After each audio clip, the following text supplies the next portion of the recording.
Hello and welcome to the Sports Blog on the Greater STL Sports Network. Robert Bowlesby here with you. You can tweet me at rbowlesbyjr. You can tweet the Greater STL Sports Network at Greater STL SN. Also, if you have any comments, suggestions, or anything else on the show, use them two Twitter handles, or you could email me at rbowlesbyjr314 at gmail.com. We're going to get to the NBA and NHL playoffs. UFC 187, a little whole town rundown, and then we'll see what we get to after that. But of course, in the main scheme of things going on in sports right now in St. Louis, we're going to start it off with your St. Louis Cardinals. And then when the wins and loss column, definitely in this week since we last did our show, it's almost like a 500 record. Isn't all that bad for the Cardinals in the situation that they were in because of what the starters have done over the stretch of recent time. When you go back to Sunday, you had Lynn going 7. Monday, Lackey went 7. Tuesday, Waka went 7. Carlos went 6 1/3 on Wednesday. You had Jaime come back on Thursday. He goes 7. Lynn goes another 6 against the Royals. Not that bad of a start, but also not that good one.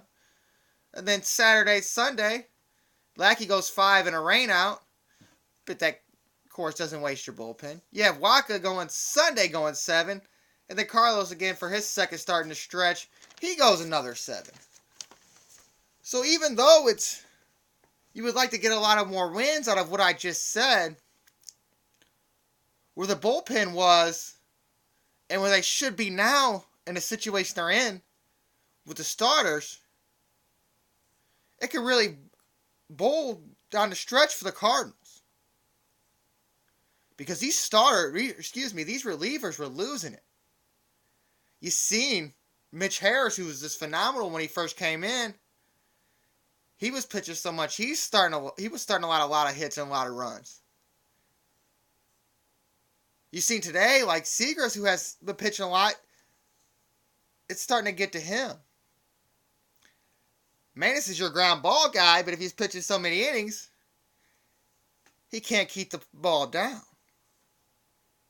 I mean, Lynn's first game, 7 innings against Detroit on last Sunday, the 17th, he was the offense in the win for the first part of the 6 innings. 6 innings. And then this is where they also had Jason Hayward leading off. And from what he said, he wasn't comfortable in that spot. He didn't really want to be in that spot. They threw him in there, and he kind of proved what he thought about himself. He went 0 for 4 with 2 strikeouts, but you kind of see the coming around of what maybe the Cardinals were going to do in that game. Is in the 6th inning, Cardinals won 2-1 that game. Colt Wong hit that game-winning home run.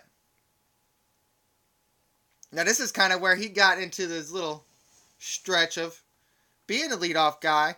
We'll get to his stats in a minute about that. The only thing that we had to worry about over the last few things with the few games over the bullpen was a Monday the 18th when we went 14 against the Mets. Lackey, who started that game, was not happy. He wouldn't talk to reporters after the game. And this is with the 7 innings. He went about 3 hits, only 1 hard run. But the big thing was the 76 pitches. Now, they took him out to score runs, being only down 1-0 at the time. But in the situation you're in, and with a guy like Lackey, you kind of should let him go in that situation. It's kind of out of a game where you didn't want to use your bullpen because you've had to use them so much of late before that game. You were also facing a really good pitcher in Mike Harvey, who was dominant against you. Yet you kept the game. You got your 1 in the 9th to tie it. But you almost wanted to not tie it in the 9th in that game because now you have to go back to your bullpen And the Cardinals lose that game in the 14th, and it gets so bad that they ended up in the 14th inning having to bring Rosenthal in just to try to get him out of that inning. And it didn't work out for the Cardinals. They were 0 for 11 with runners in scoring position in that game against Harvey, so they were getting the hits off him. But again, it's something that's kind of I can't figure out. Is it was the left-handers deceiving us before, and now all of a sudden it's the right-handers. And it's just funny, in the next game we go to play, we face a left-hander, John Neese, a guy you've seen a lot, and the Cardinals' offense comes around, they put 10 on the board. Grichuk steps up, he had 5 Ks in that game against Matt Harvey. He comes in against John Neese and has a triple, 2 doubles, 3 hits, had 3 RBIs. He was the first player to have 5 strikeouts and then 3 extra base hits in back-to-back games. That's something to look at. I mean, Peralta had 2 hits in that game. Reynolds was 3 for 5 with the home run. And you had Wong with 2 more RBIs and a double. But then a right-handed situation kind of disappeared against Bartolo Colon, a guy you've seen a lot. And it was a Wong or Peralta again. And then if the certain guys aren't going to step up like Adams and Hayward, having a guy like Colt Wong doing what he's doing of late, and then also Johnny Peralta stepping up, leads to good things for the Cardinals and leads to a lineup that has impact from top to bottom. Even if your 4th and 6th hitters are getting out every time, you got guys behind them like Molina, Peralta, that can also get the job done in situations that Hayward and Adams aren't getting in. And how about the Wrestler Grichuk experiment coming back and just playing great defense? I mean, in the 9-0 game, he saved that game in the beginning of the game. The bases were loaded, 1 out in the 3rd, and he made a diving catch, which should have gave the Mets a run, but your guy on first, of course, or in third, excuse me, to tag up was Bartolo Colon. And you can kind of see that making that catch and not allowing any runs, Martinez getting out of that inning led to something big to go on for the Cardinals. In the 4th, Hayward with the home run. You had a 2 RBI hit from Wong. You had an RBI by Halladay. And then the other guy I spoke of, Matt Adams hits a home run. A 3-run shot, and it kind of puts the game in array for their 6-run 4th. But then you go to Wednesday against another right-hander, and a guy you kind of seen a little bit of, but not much of, and Jacob deGrom. But then you get to who the Cardinals had starting on the mound,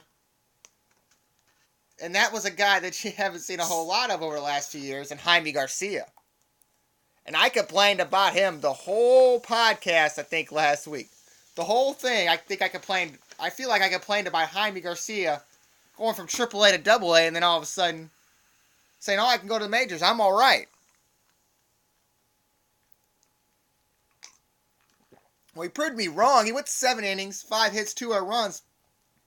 You could tell his command wasn't all there. The 5 walks, had 3 strikeouts. But what you like to see is that he went over the 100 pitch mark. And I mean, that's just something that you can look at and say, wow, really changes the dynamic of the Cardinals. Not just the starting rotation, but the bullpen. If he comes out and pitches like this, and like the rest of these starters have over this little bitty stretch that's going on, you could have something different coming into these 5 starters for the Cardinals. I mean,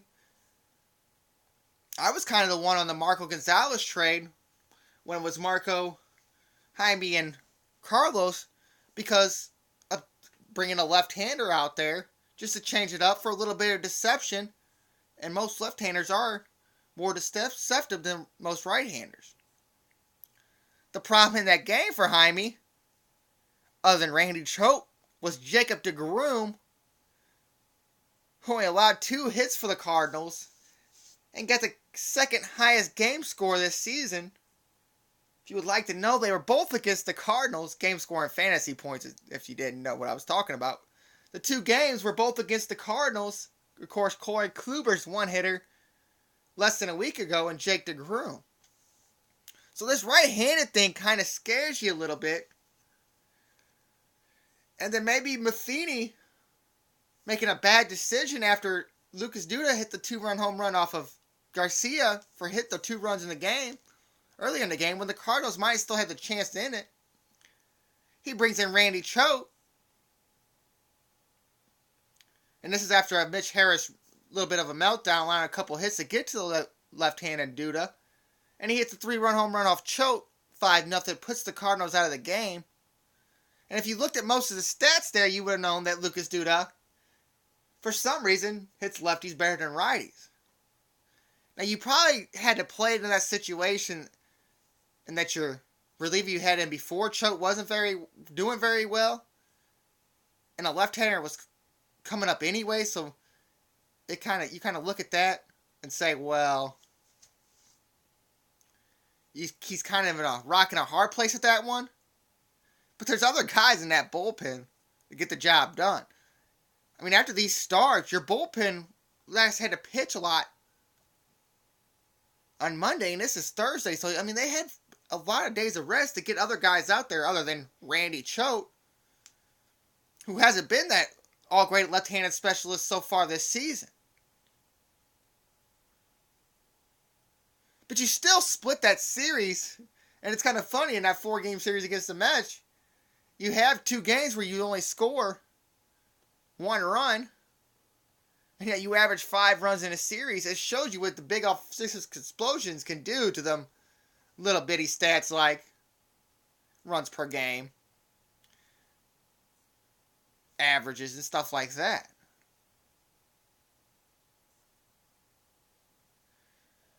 And then the Cardinals started on Friday with kind of this little rivalry that's getting a little better now as we've gone on the last couple years, as Kansas City finally has something to talk about, and they're going to keep talking. And they took 2 out of 3 from the Cardinals in the series. And 2 of them, the 2 losses, were actually pretty good pitched games. You do have Lynn getting into trouble in his game and actually getting out of some of the innings that he was getting in trouble in, but he made 2 bad pitches to a very good hitter in Kennedy Morales, and that leads to your 5 runs. Another 0 for 11, though, for the Cardinals, or 5 runs for the Royals, and then you have 0 for 11 with runners in scoring position for the Cardinals. And this is just kind of funny. Now, this team is up and down with runners in scoring position. Like a week ago, Matt Holliday was hitting 500 with runners in scoring position, and Matt Carpenter was high up there too. Then you go into lows like this where you go for 11. It's like 2013, 2014 has been combining to make the 2015 Cardinals lineup, definitely when runners are in scoring position. And then the next night on Saturday, a rain-shortened game. And Lackey only made the 1 bad pitch out of scoring, gets the 2-run home run. But it's kind of nice for that game to kind of be short, and you didn't have to go to your bullpen early to get out of that one. Definitely in a rain situation. If you would have came back, he's not going back to Lackey in that situation. You just know how Matheny is. So another game that keeps the lax off the bullpen here. Definitely getting to after what was happening so far. And you kind of worry about the Cardinals in the game of Saturday because they faced the guy you faced a lot of, and Edison Volquez, being with the Reds and the Pirates. And it just seems like they couldn't get to him. Cardinals did get a couple runs. But the big story was really Friday with Chris Young.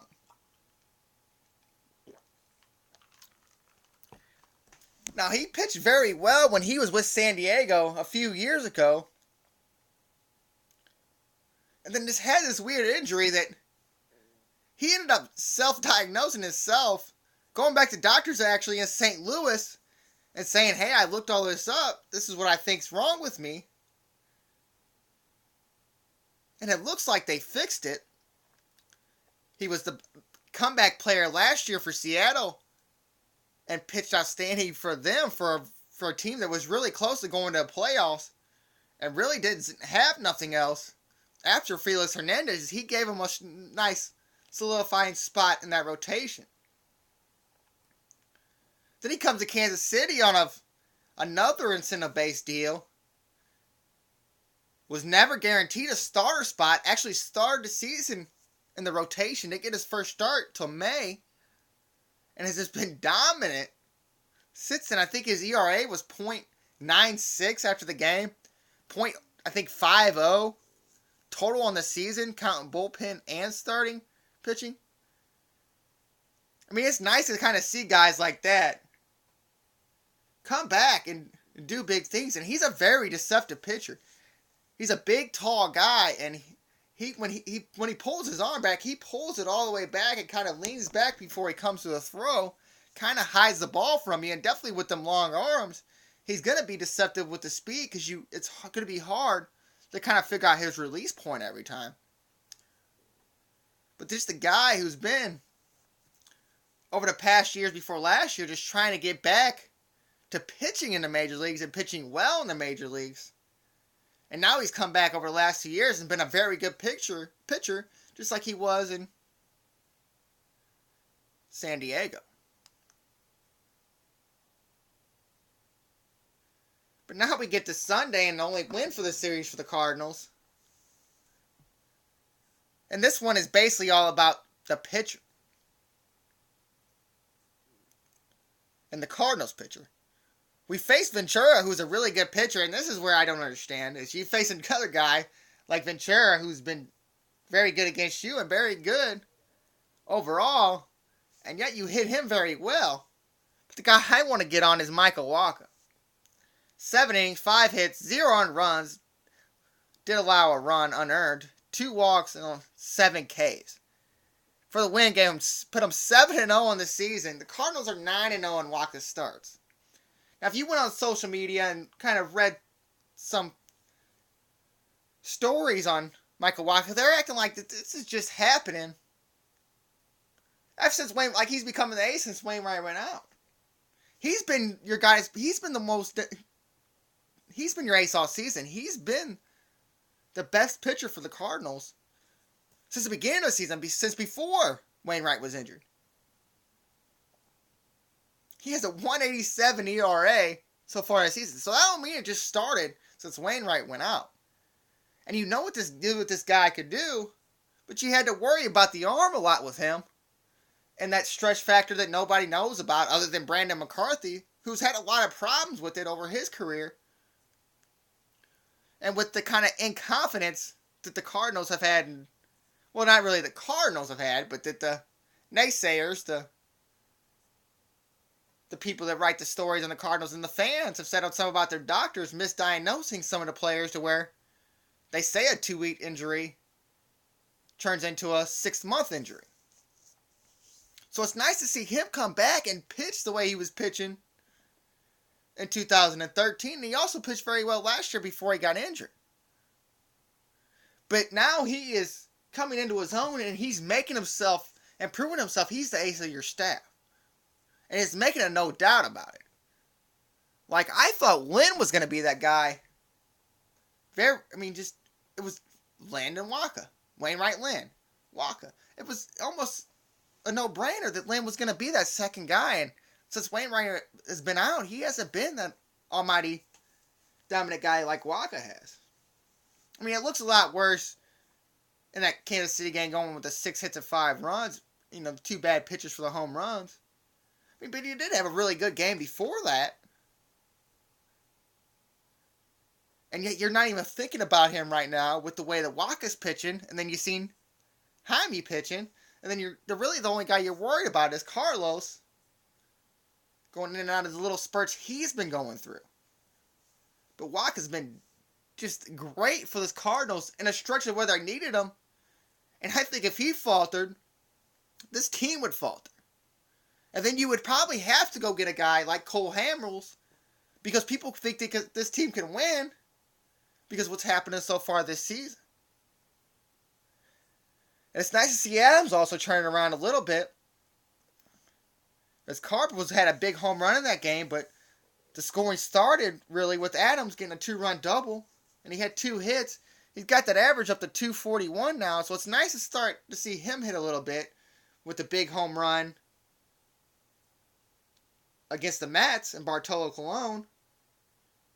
And then now this big double over the center fielder's head against the Royals. And then you also had another 2-hit day from Walton leading off. So I think you found your leadoff hitter, and I'll give you some more stats on that in a minute.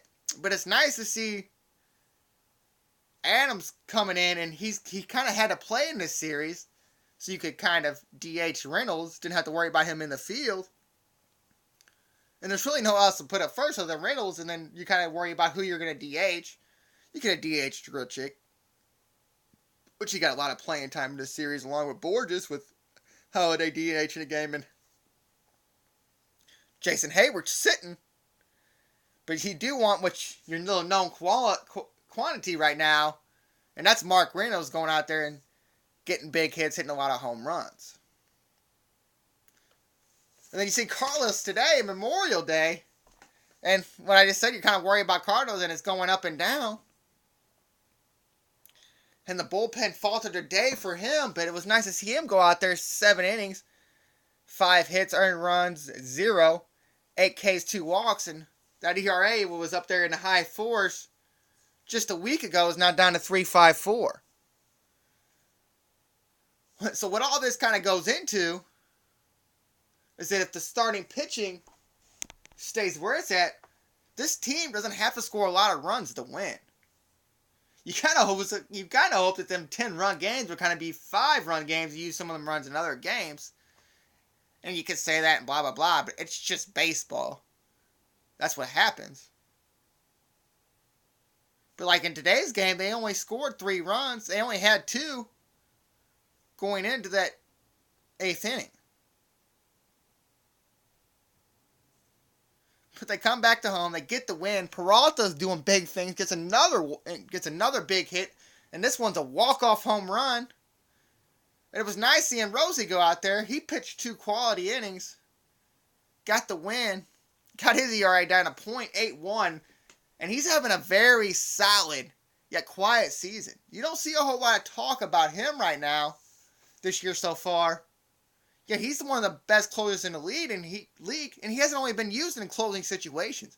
He's been used in a lot of different situations, like, for example, the 14-inning game.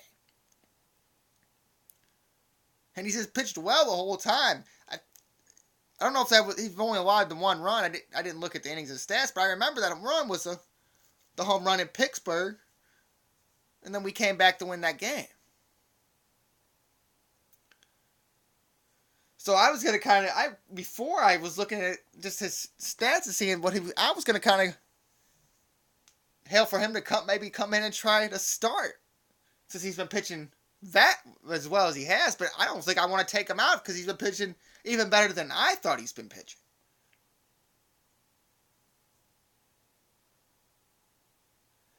But the Cardinals lineup can just do something, and it seems like it's getting better as Colt Wong is starting to figure out that leadoff spot a little bit. This team's going to roll. I mean, I just went over the last 7 games because that's about what he's been the leadoff guy, Colt Wong. 12-29. He doesn't have any home runs, but he has 4 RBIs and is batting .414. I mean, that's what you want your leadoff spot. And you had Carp doing that, but Carp gets a lot bigger hits now in the situations that he's been in. It seems like he's going after the doubles. He's going after the pitches a little bit. And I was looking at his stats, and I was a little strung out, or a little surprised to see that he's a 100 strikeout guy almost every year. I think one year that he's been an actual starter, I think it was 97. I think that was last year. But he's a guy that does strike out a lot, even for a guy that's been batting leadoff. But it's nice if Colton Wong gets on base and Carpenter keeps doing what he's doing, that bodes well. And for your rest of your lineup and your bigger guys like Matt Halliday, who, even though the power ain't there, he's still hitting a lot with runners in scoring position and getting big base hits for this team. And also guys like Peralta, with the big home run today, had a couple big hits in this series. I mean, your 4 of your 5 top guys are over 300. Wong 323, Carp 325, Halliday batting third 317. Then you got your 5th guy Peralta batting 304. I mean, there's not many teams that you're going to go look at, even in this very short stint of the season. I think it's 44 games. That you're going to see 4 of the top 5 guys on your batting order batting 300. And also hitting with the pop that the Cardinals, all 4 of them guys have had. And the thing is, your biggest guy who you think to get the most pop there, it's actually the guy getting the less pop in Halliday.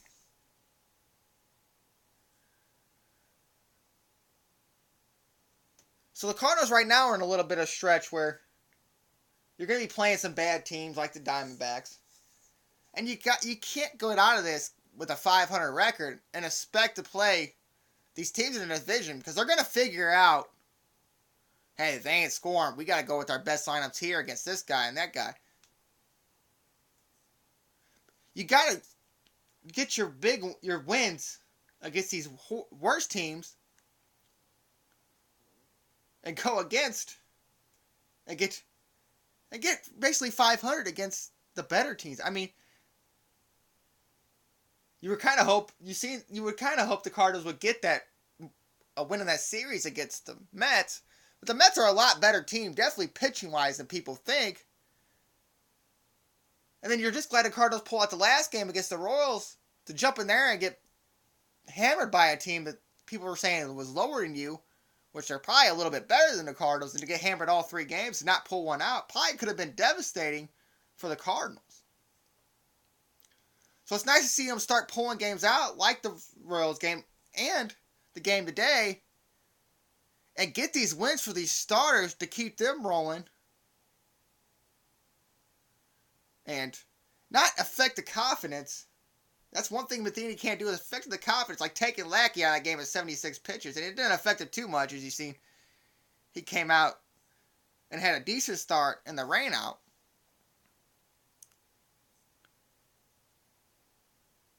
But you also got to get some of these runners in the scoring position. I mean, I mentioned 2 games this week, 0 for 11. I mean, you just can't have that and expect to win a lot of games. 0 for 22 in 2 games. I mean, that's...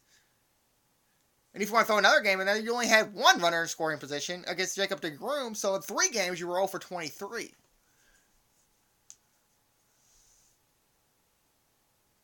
So the Cardinals have to get a little offense to kind of help out this pitching and keep that bullpen low.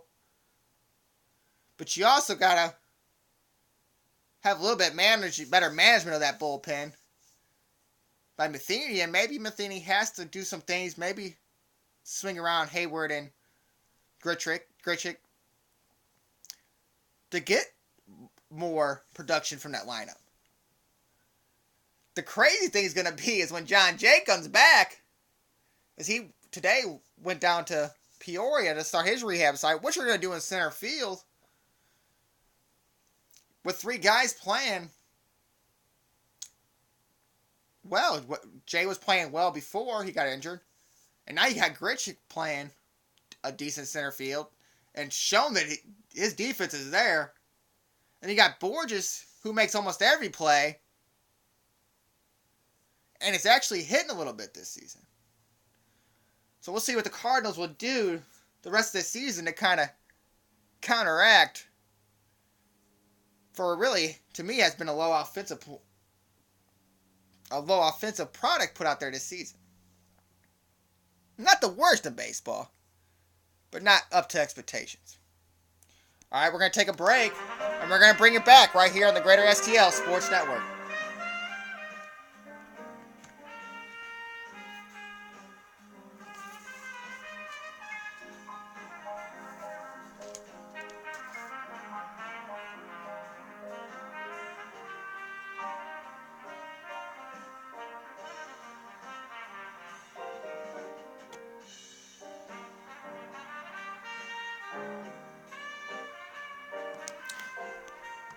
Hello and welcome back to the Sports Blog on the Greater STL Sports Network. Robert Bowlesby here with you. You could tweet me.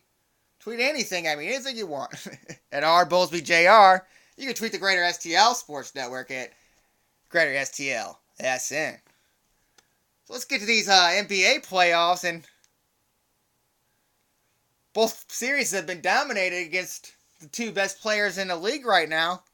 We'll start it off with Golden State and Houston. And I kind of picked this series in it for Houston in Game 1. And I think it just took them out of the series to where in Game 2, and now I think they're just to where, I think it's affecting them the whole way. In Game 1, you had the chance to put Golden State down. You had a big lead and you let it go. And Steph Curry, of course, takes over that game. And Golden State gets Game 1. Then in Game 2, Harden has a chance to win it at the end of the game. After they have to make a big comeback to get back in the game. And he loses the ball out of bounds. And I think it kind of shows what happened, what was going to happen the rest of the series. What happened in Game 3 is they got just blown out by Golden State. The Rockets did. Steph Curry scoring 40 points in that Game 3. Hit 7 3-pointers. Had 5 rebounds. 7 assists. Ended that game with a record 64 threes so far in this playoffs in 2015. In Game 2, he scored 33, 6 rebounds, 3 assists. Then had it 34 in Game 1. He's playing like a real MVP. And so is James Harden. James Harden's the only one keeping his team in the game. 38, one game, 28 another game. Howard's worst game was actually the game he got hurt in. He went 7 points, 3 rebounds in that game, and he's been pretty productive since. 19 points, 17 rebounds in Game 2, then 14 of 14 in Game 3. But after that, Houston has nothing. If you look at some of the players, after you get to the Steph Currys and the Klay Thompsons,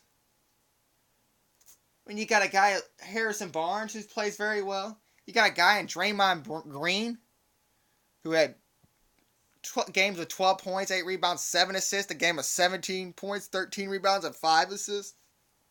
Game 1, Sean Livingston came off the bench and scored 18. Now, that's another guy that you gotta like. Another guy that it seemed like he couldn't get back in the court after getting a big injury. And now all of a sudden he comes to Golden State, and he's been playing kind of well over the past few years.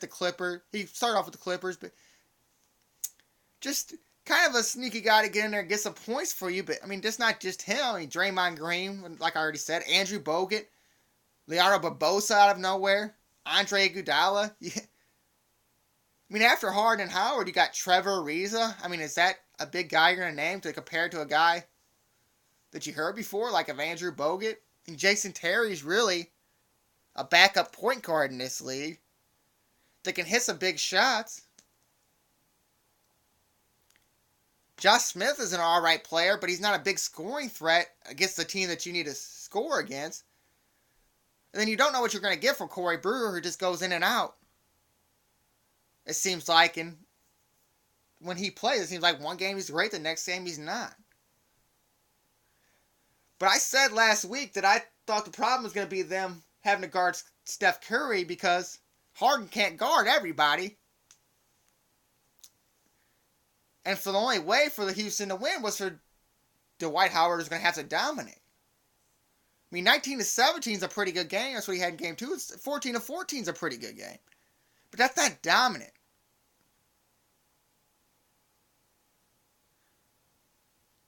He's just going out there and getting rebounds and getting the easy shots. He's not going out there and being the Dwight Howard you've seen with maybe Orlando. And that's what they needed to win this series. And maybe it is Andrew Bogut's defense. I didn't think that Andrew Bogut was that great of a defender, but you start looking back and seeing how people talk about him, it seems like they knew that he was going to come in here and do this. And then Harden was basically going to have to keep up with Curry the whole time to keep the game. But I think this is the game where the benches kind of went out and your secondary players went out because you don't have the guys on the bench for Houston that Golden State has. But you also don't have the league MVP in Steph Curry. I mean, it's crazy to see that a guy can just shoot from anywhere on the court. I mean, 7 threes in one game, 64 in just these playoffs. I mean, these are things that only Michael Jordan has done. So, looks like Golden State is actually going to be in their first final since they won it back in 1975. But don't count Houston out, as they played very well when they were down 3-1 to the Clippers. But the Clippers and Houston are kind of in the same situation, as after your main guys, you didn't have nothing else after that. And Harden just kind of took over that series for Houston. But I don't think they have a chance in this one if Steph Curry is going to play the way he's been playing. Now in that Cleveland-Atlanta series, you just got to go with the MVP for the Eastern Conference this year. And the MVP usually, if it wasn't for Steph Curry, it's going to be LeBron James. And I had already said I knew LeBron was going to take this series over. He's wanting to do it this year. You could kind of tell. And I think it's for the big contract so he could say, I did this for Cleveland. This is what you should pay me, I think. But even if he's not, he's still going out there and just dominating every game. I mean, the game that they went to overtime, man, he didn't play that well in the first 3.5 quarters, and they came in the overtime and fourth quarter and dominated, and then that came with 37 points, 18 rebounds, and 13 assists. Now, if that's not your MVP, I don't know what is. And this is another team that has a pretty good supporting cast. I mean, they have guys like Sean Marion making impact on the bench, but you got a guy like J.R. Smith who comes off the bench and makes a big impact. And then you started to worry maybe in Game 2 when Irving was out, but this guy, Matthew Dellavedova, and we're going to get more to him, but he comes in and kind of just fills in the way he can. 11 points in Game 2, 17 in Game 3. But he's the guy that might turn this series around for Atlanta. Because in Game 2 and Game 3, Atlanta think he went after players to intentionally hurt him or maybe get him out of the series. Kyle Korver got hurt by Dellavedova. I don't know how to say his name. But a lot of people thought that was a cheap shot. But then he comes back and he says he's trying to box out and he's getting his arm grabbed. And then Al Horford, who thought he was going after him, kind of elbows him to the ground and gets ejected for that. And that kind of seemed like it put a little bit of a spark in the Cavaliers. Definitely with Atlanta losing one of their best players on the court. Definitely when you don't have Kyle Korver, and this was in Game 3, and you have an injured DeMarre Carroll, who's one of your best players in the playoffs so far, who had a knee injury in Game 1.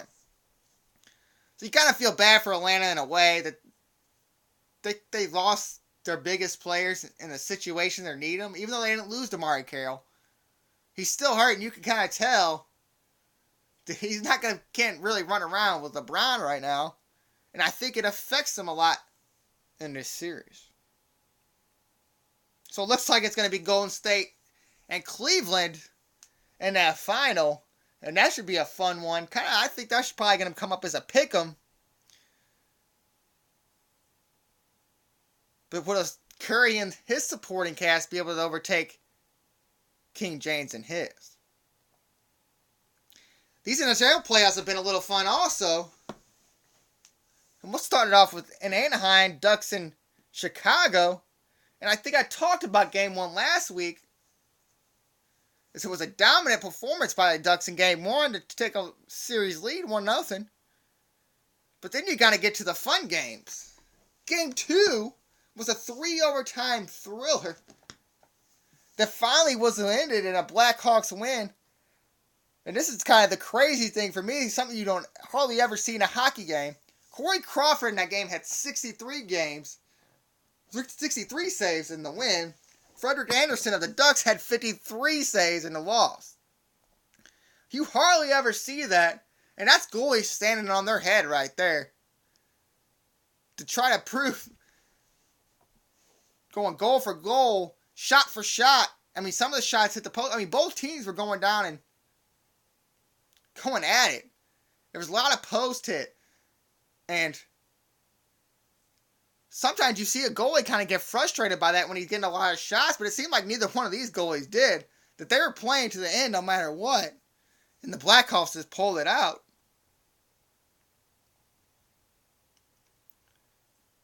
And then the Ducks came back and dominated Game 3. Now the score was only 2-1, but it seemed like they were putting the more pressure on against Corey Crawford. And it was nice to also see St. Louis native Pat Maroon to score in that game. But Game 4 was just as fun. This one went to 2 overtimes with Chicago winning 5-4. And it was just a wild third period. 6 goals total in the third period. 3 goals in 37 seconds for the Ducks, who ended up taking the lead in that third period. But Chicago came to tie it. And Anderson and Crawford stood on their head again in this game. 47 saves for Crawford, 35 for Anderson. Now, it doesn't sound like how much, but there was a lot of plays that had to be made. I mean, early in the first overtime, Anderson made a great save on a breakaway of Patrick Sharp to give his team a chance to win. But you kind of seen Chicago start to put it on and bombard the Ducks in that second overtime, and it was kind of just you kind of knew what was going to happen in that one. But both these series have been fun. That series is tied 2-2, and now you get into the Tampa Bay and New York series. And actually, the number 1 team, President's Trophy team, New York, actually took this one 2-1 in the first game. The guy that scored, and I should have wrote his name down, but scored the game-winning goal in this game. Actually scored the game-winning goal in the game against the Capitals to get him here.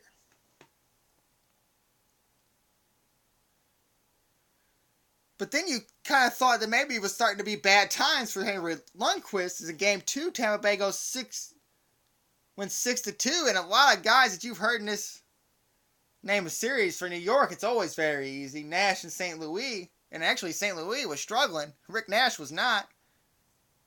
But then Tyler Johnson, Nikita Nukharinoff, and then, of course, Steven Stamkos, because that Tyler Johnson guy had a hat trick. Bishop with 35 saves in that one. And then Tampa Bay comes back in Game 3 in overtime to win it 6-5. That game was won by Nikita. 23 saves on 28 shots in that one for Ben Bishop. Lundqvist made 34 out of 40. And I didn't mention in that Game 2, that broke a streak of 15th games in which the Rangers have played in 1-goal games in the playoffs. Now that's something. That's got to be pressure that you've had 15 games straight, either only down by 1 or only up by 1. And it's crazy to see that. But New York came back in Game 4 and got the Ben Bishop in that one. And it was Nash and St. Louis who took over the game for the Rangers. But then Game 5 came along, and Ben Bishop came back and shut down the New York Rangers. And what some people said might have been the best playoff game for a St. Louis kid in the NHL playoffs. So it's nice to see a guy like him starting to get it done. And I'm not wanting to leave out another guy from St. Louis in these playoffs, Pat Maroon. I mentioned he scored the big goal in Game 3 in that series. But now I'm kind of rooting for Ben Bishop to get through. Just in a St. Louis perspective, just for hockey.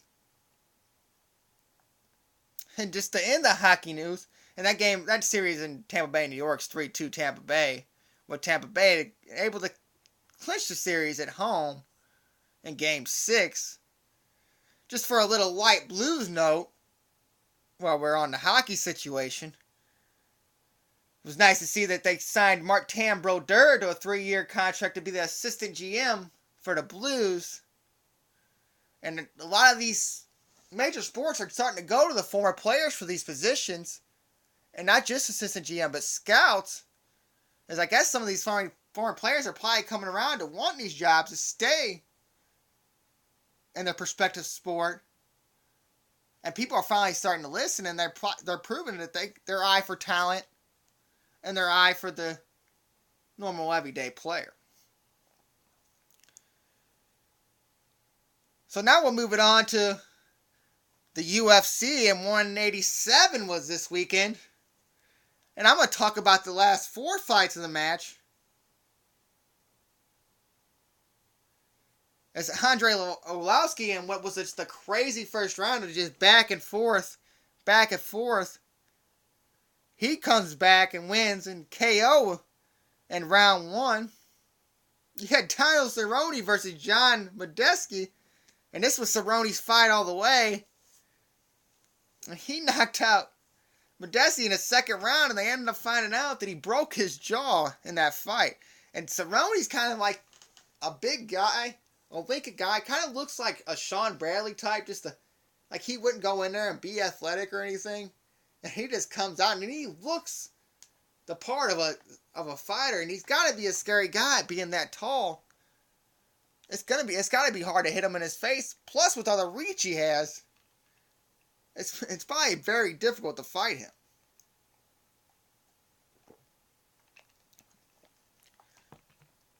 He also had the middleweight champion Chris Weidman defend his title and beat, who seems like is in a title fight once every few months. Vito Veltor knocked him out in the first round.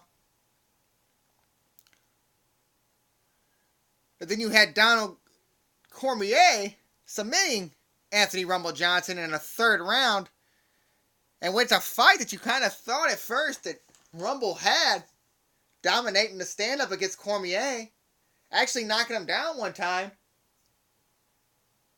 But Cormier put his wrestling skills to good use and kind of just dominated after that. And tried a couple of submissions to get Rumble out of the mat to tap out, and it didn't work, but finally got him in the third round on the rear naked choke. Cormier, after the fight, to winning the vacant light heavyweight title, told John Jones, of course, to get his S together so the fight can happen between them two. So I guess because Cormier probably wants to prove himself as a real champion. All right, we're going to take a break. We're going to get to the hometown rundown. Then a little bit after that, this is the sports blog on the Greater STL Sports Network.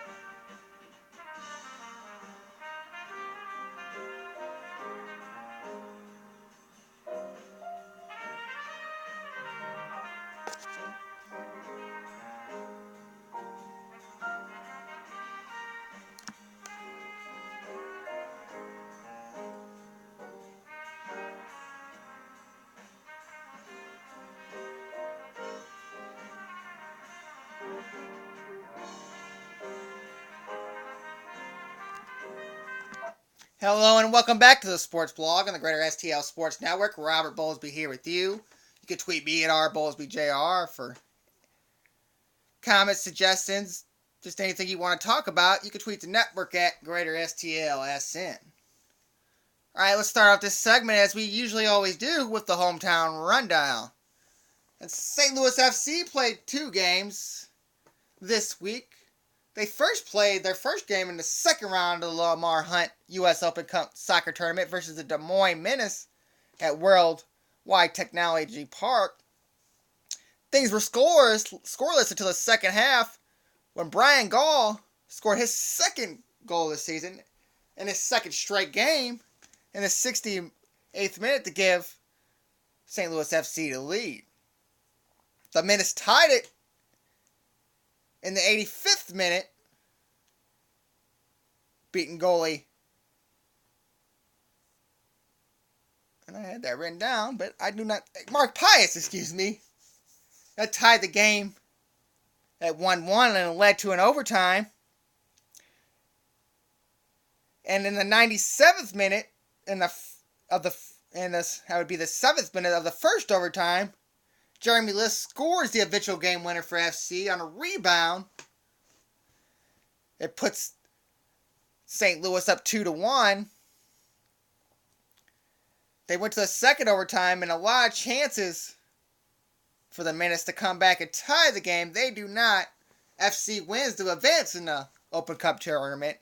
Mike Pius, the goalie, even though he only had to make 2 saves, was named man of the match. St. Louis FC then played again on Saturday. This is going back to USL play, and they played in the Kings Cup versus Louisville City.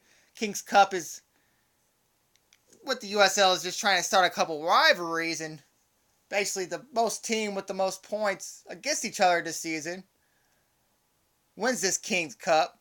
So just kind of trying to start a rivalry, just trying to get something going. And this was a fun game, even though the weather wasn't always permitted. As UFC, St. Louis FC started it off in the 21st minute with Jeremy Lynch scoring on a goalie miscue, and it put St. Louis up 1-0. Louisville City came right back on the FC when it looked like Alex Condu came out to try to stop a 2-on-1, and I originally thought it was a shot that bounced off him, but it looked like it was a pass the whole way, a pass to an open defender, and he put it right into the open net to make it 1-1. St. Louis then scores a goal in the 61st minute by Mike Ambersley. Oh, it was a great shot from outside the penalty area.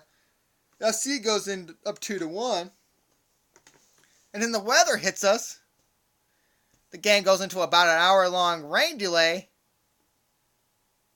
But play is resumed after no more lightning was seen.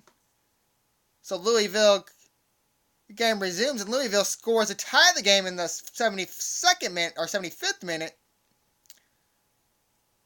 That ties the game in 2-2. Just a few minutes later, though, St. Louis gets a penalty kick after a trip.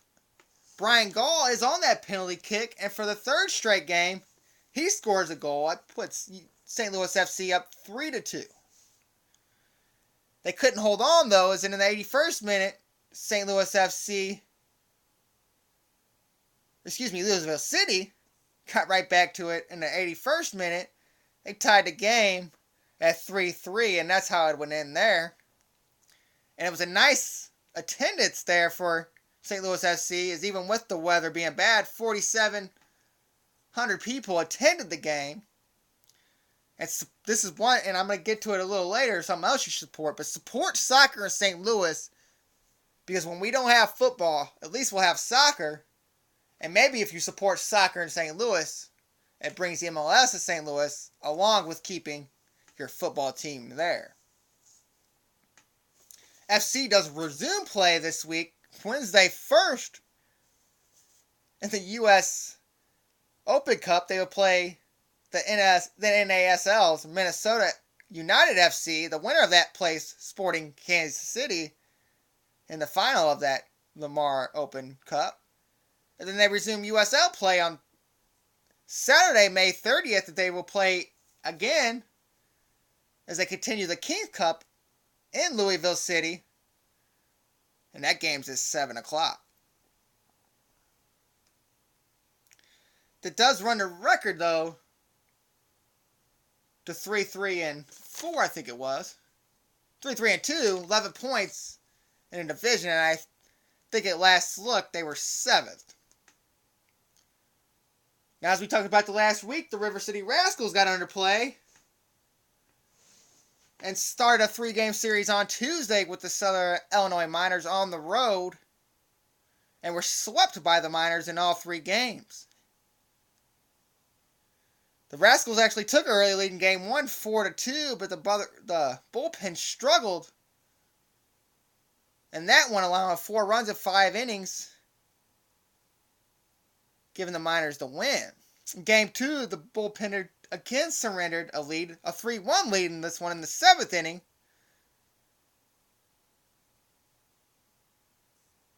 And then in Game 3 of the series, the Rascals could only muster 4 hits against the Miners starter who went 7 innings. And then another bullpen blunder goes for 5 runs for the Miners. But this is kind of a situation where you were talking about last week when the Cardinals is when you can't hit and you're not pitching very well. That's what's going to happen to your bullpen. In this series, in this 3-game series in which there were 7-4 losses, 4-3 losses, and then 7-0 losses, the starting pitchers only went 4 innings. None of them went past 4 innings in all 3 games of this series. But that's baseball, and the Rascals got right back to it. So they came home on Friday at T.R. Hughes Ballpark in O'Fallon and started a series with the Frontier Braves.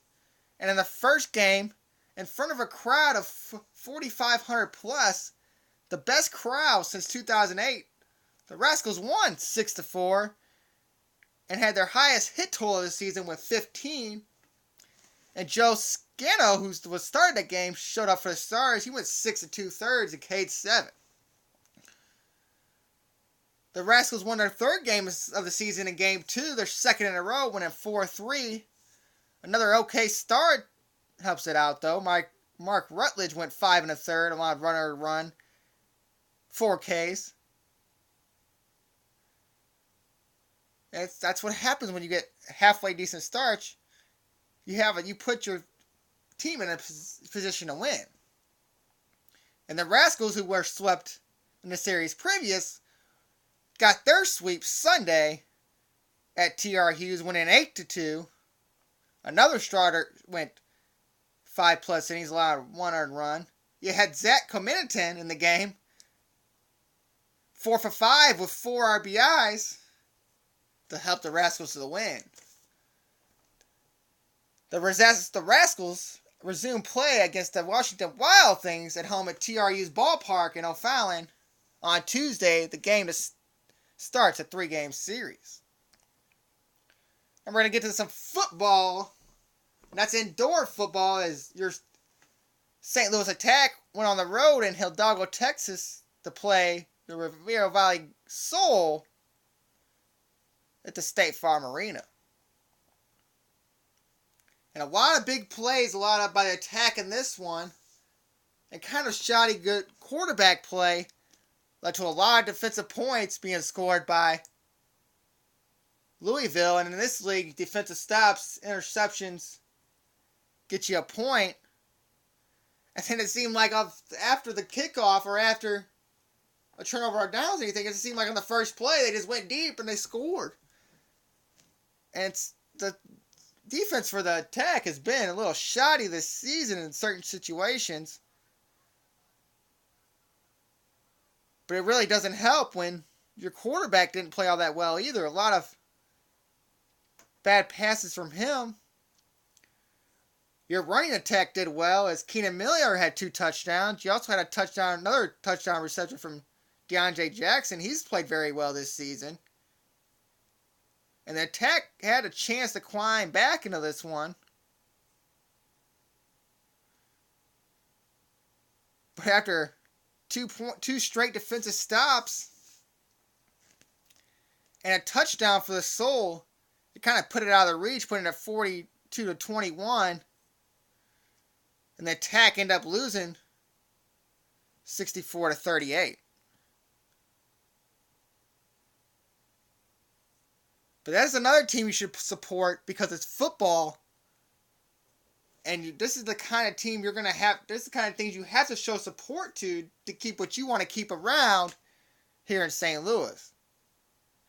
The Tech do play their final regular season home game Saturday against the Corpus Christi Fury at 7:35 at the Family Arena in St. Charles. So get out there to support them and see some winning football as they're actually fighting for playoff position, something you ain't heard around here in a very long time.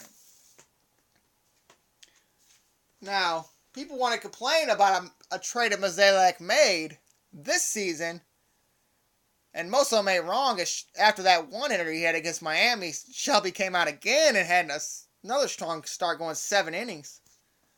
But now you got to kind of look at a trade that he might have won.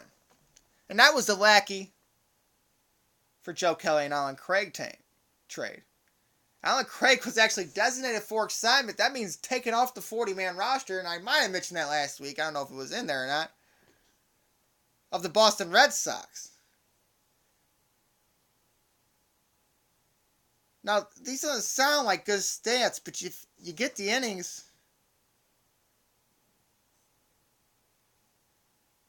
And you keep your ERA at a decent pace, these things are going to turn around for John Lackey. I mean, just these stats for John Lackey. In 19 starts, he's 5-6, 117 innings, and with a 3.74 ERA. That's since he's been with the Cardinals. In 19 starts for Joe Kelly, it sounds a little better. Excuse me, it's actually the same. He's actually 5-6, but the ERA is 4.62, almost a 1 over, and Lackey almost has a full game on him, as Kelly's only thrown 110 innings pitched since he's been with the Red Sox. And then you go to Alan Craig, which doesn't make a whole lot of sense to me, as to how the Cardinals knew that this guy was down to nothing. And he's literally down to nothing. He has 19 hits. He has 19 hits and 146 at-bats since coming to Boston. 2 home runs, 4 RBIs, and his average is 130. I mean, John Lackey for the Cardinals is batting 107 since he's been here. I mean, he's not far off from Alan Craig. And it's just, I don't see how the Cardinals know these kind of things sometimes. And it's gone back a while. I mean, look at guys like Kent Bottenfield, who won 18, 19, 20 games one year and was gone the next year. And a great trade. That was a trade to get Jimmy Edmonds. And what a genius trade there by the Cardinals. But even with a trade like this, I mean, Kelly this season, 1-4, a 5.13 ERA. That wasn't the Joe Kelly that was here with the Cardinals. And he's supposedly the ace of that staff out there that they really don't have a whole lot of pitching on their roster. And I mean, you don't really need it in the AL East. That's not a good division so far. I think they're only 3.5 out, even with Kelly pitching like this. But don't always look at the bad things when there's good things to come out of this for the Cardinals. You're got a quality pitcher for at least the rest of this year, and we'll see how far it goes after that. For a guy that's not even on a 40-man roster now, and a guy that is struggling a lot to where he could have the same situation that Alan Craig is having there in Boston. All right, we're going to end the show with 2 things first. And the first one I want to talk about is, after almost 20 years in the same place, my mom and dad are moving to a new house.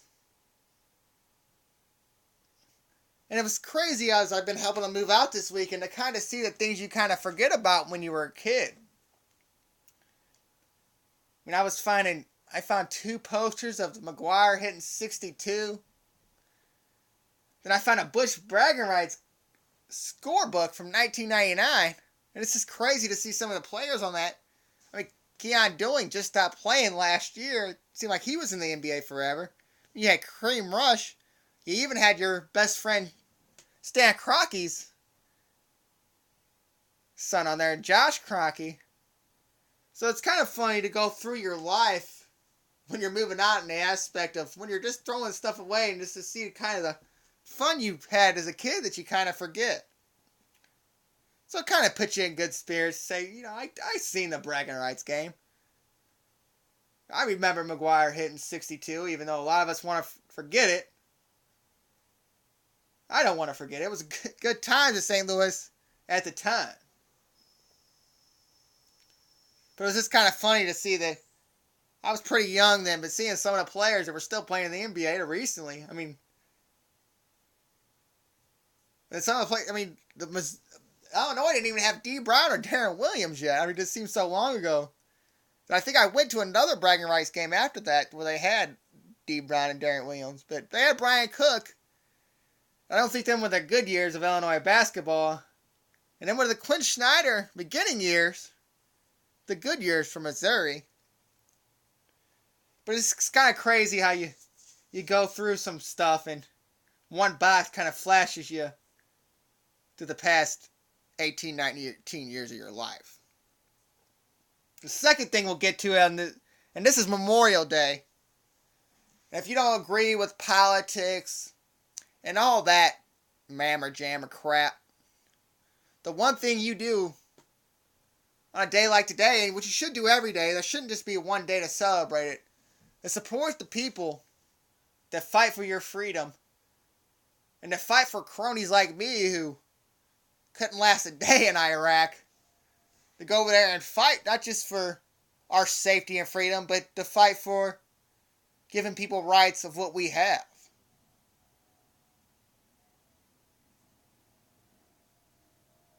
And you shouldn't involve in politics in this, as most of these guys probably don't agree with the war. But these are the guys that chose as themselves to help protect us and help to live, even if you ain't got the best job and you struggle with your bills and all that. These are the guys that gave us a chance to be alive and not have to worry about the other things like going to war and things like that. So on this day, the one thing that you want to do is, the reason that you're free, the reason that this is the great United States and you should be proud of it, is for these guys that fought for us and fought for your parents. And some of you might even have had parents that fought for us to make this country what it is today. So just make sure on this day you support all the troops.